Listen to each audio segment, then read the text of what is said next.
नमस्कार। आज हम बात करने वाले हैं भगवद गीता के बिल्कुल पहले अध्याय की। एक ऐसी कहानी जो शुरू होती है एक बहुत ही गहरे मानवीय संकट से। और ये सिर्फ कोई पुरानी कथा नहीं है, बल्कि एक ऐसा धर्म संकट है जिसका सामना शायद हम सब अपनी जिंदगी में कभी ना कभी करते हैं। अक्सर ये बात सुनने में आती है कि गीता में जिंदगी की हर मुश्किल, हर नैतिक दुविधा का हल मौजूद है। ये एक ऐसा ग्रंथ है जो हमें रास्ता दिखाने का वादा करता है। लेकिन यहाँ एक ट्विस्ट है। ये कहानी किसी तैयार जवाब से शुरू नहीं होती। नहीं, इसकी शुरुआत होती है उस बहुत बड़ी प्रॉब्लम से, उस संकट से जिसके कारण इन जवाबों की जरूरत आन पड़ी। तो चलिए, गीता के उस गहरे ज्ञान तक पहुँचने से पहले हमें उस भयानक समस्या को समझना होगा जिसका सामना अर्जुन को करना पड़ा। क्योंकि जानते हैं, हर जवाब की नींव एक अच्छे सवाल में ही छिपी होती है। पहले अध्याय का नाम ही अपने आप में सब कुछ कह देता है। अर्जुन विषाद योग, यानी अर्जुन के गहरे दुख, उनकी निराशा का योग। यही वो नींव है जिस पर पूरी गीता की इमारत खड़ी है। ये अध्याय अर्जुन के इमोशनल और मॉरल ब्रेकडाउन पर फोकस करता है। तो कहानी हमें सीधा ले चलती है कुरुक्षेत्र के मैदान में। वहाँ नेत्रहीन राजा धृतराष्ट्र अपने सलाहकार संजय से पूछते हैं, संजय बताओ, युद्ध भूमि में क्या हो रहा है? और संजय, जिन्हें दिव्य दृष्टि मिली हुई थी, वो आंखों देखा हाल सुनाना शुरू करते हैं। वो बताते हैं कि कौरवों का लीडर दुर्योधन सामने खड़ी पांडवों की सेना को देख रहा है। वो अपने गुरु द्रोणाचार्य को उनकी ताकत का अंदाजा बता रहा है। ये सीन अगर आज के जमाने में देखें तो बिल्कुल एक रिस्क असेसमेंट जैसा है। किसी भी बड़े चैलेंज से पहले एक लीडर क्या करता है? वो अपने कंपटीशन की ताकत को तौलता है। दुर्योधन भी ठीक वही कर रहा है। ये हिसाब लगा रहा है कि कौन किस पर भारी पड़ेगा। दुर्योधन की बातों में उसकी चिंता साफ झलकती है जब वो पांडव सेना के बड़े बड़े योद्धाओं के नाम गिनाता है। भीम, अर्जुन, सात्यकी, द्रुपद, अभिमन्यु, ये वो नाम थे जो किसी भी सेनापति के माथे पर चिंता की लकीरें खींचते। वहीं दूसरी तरफ कौरवों की रक्षा के लिए भी कोई कम नहीं थे। भीष्म पितामह, गुरु द्रोण, कर्ण, एक से बढ़ के एक महारथी। और यहीं से ये साफ हो जाता है कि अर्जुन के लिए ये लड़ाई कितनी ज्यादा पर्सनल और मुश्किल होने वाली थी। इसके ठीक बाद दोनों तरफ से जोरदार शंखनाद होता है। ये युद्ध शुरू होने का ऐलान था। एक तरह से सोचें तो ये किसी बड़े मैच से पहले टीम का खुद को साइक्ड अप करने जैसा था, खुद को जोश दिलाने जैसा। और ठीक इसी पल उस युग का सबसे बड़ा योद्धा अर्जुन अपने सारथी श्री कृष्ण से एक ऐसी रिक्वेस्ट करता है जो आने वाले हर पल को बदल कर रख देती है।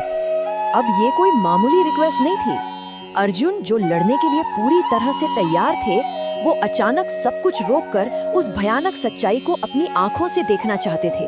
वो देखना चाहते थे कि आखिर उन्हें लड़ना किससे है। और जैसे ही श्री कृष्ण रथ को दोनों सेनाओं के बीच में ले जाकर खड़ा करते हैं, अर्जुन को एक झटका लगता है।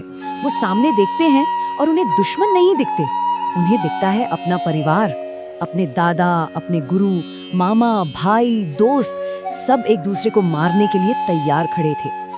बस यही वो पल था, यही वो टर्निंग पॉइंट था। अपने ही लोगों को सामने देखकर वो महान योद्धा अर्जुन शारीरिक और मानसिक रूप से पूरी तरह टूट जाता है। और फिर अर्जुन का शरीर ही बगावत कर देता है। वो कहते हैं, मेरे अंग ढीले पड़ रहे हैं। ये वैसी ही फीलिंग है जैसे किसी जरूरी एग्जाम से पहले हाथ पैर ठंडे पड़ जाते हैं, जब लगता है कि शरीर साथ नहीं दे रहा। घबराहट बढ़ती जाती है। वो कहते हैं, मेरा मुंह सूख रहा है और मेरे पूरे शरीर में कंपी हो रही है। जरा सोचिए, वो योद्धा जो बड़े बड़े दुश्मनों के सामने नहीं कांपता था, आज अपने ही रथ पर ठीक से खड़ा नहीं हो पा रहा है। ये एक क्लासिक पैनिक अटैक के लक्षण है, जब मन का बोझ शरीर पर हावी हो जाता है।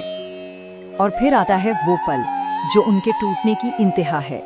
वो कहते हैं, मेरा गांडीव मेरे हाथ से फिसल रहा है। दुनिया का सबसे बड़ा धनुर्धर अपना हथियार तक नहीं संभाल पा रहा था। लेकिन एक बात साफ कर दूं, अर्जुन की ये हालत कायरता नहीं थी। बहुत जल्द उनका ये दुख युद्ध के खिलाफ एक बहुत ही गहरे नैतिक तर्क में बदल जाता है, जिसकी जड़ें धर्म की उनकी अपनी समझ में थी।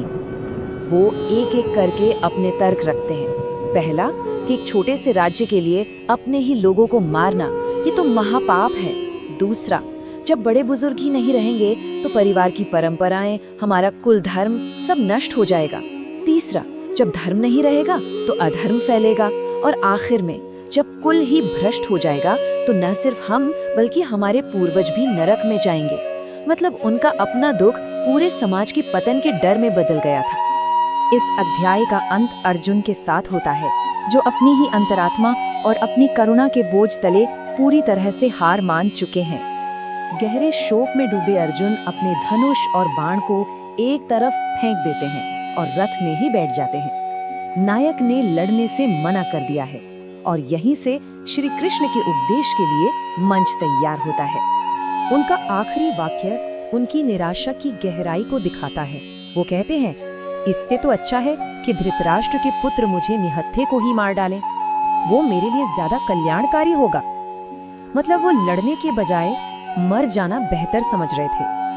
और ये कहानी हमें एक बहुत बड़े सवाल के साथ छोड़ जाती है। जब आपका कर्तव्य ही आपके सबसे बड़े दुख का कारण बन जाए, तो फिर सही रास्ता क्या है, आगे क्या किया जाए? यही वो सवाल है जिसका जवाब देने की कोशिश अब भगवद गीता कर